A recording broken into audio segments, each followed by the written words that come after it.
In today's video, I'm going to show you how to download GOG Galaxy step by step so you can get it installed on your Windows PC quickly and start using it without any confusion. If you've been looking for a simple guide to get GOG installed, this is the one to follow. And if this video helps you out, make sure to hit the like button and subscribe for more easy tutorials just like this.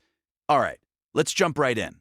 First, open your web browser and go to gog.com/galaxy. This will take you to the official GOG Galaxy download page, which is the safest place to get the installer. Once the page loads, look for the button that says Download GOG Galaxy 2.0 and click it. Your download should begin right away. After the installer finishes downloading, open the setup file. If your browser asks you to confirm the download, go ahead and allow it. When the installer opens, Windows may ask for permission to make changes to your device. Click Yes to continue. Now the setup will begin installing the initial files.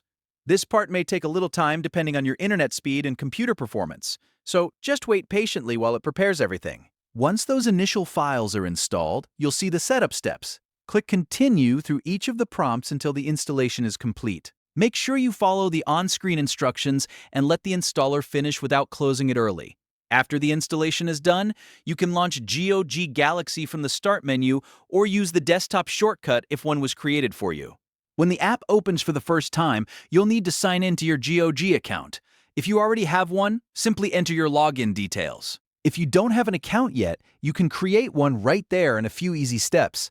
Once you're signed in, GOG Galaxy is ready to use, and you can start browsing, installing, and managing your games. So that's how to download and set up GOG Galaxy in just a few simple steps. If this tutorial helped, please give it a thumbs up and subscribe to the channel for more helpful software guides. Thanks for watching, and I'll see you in the next one.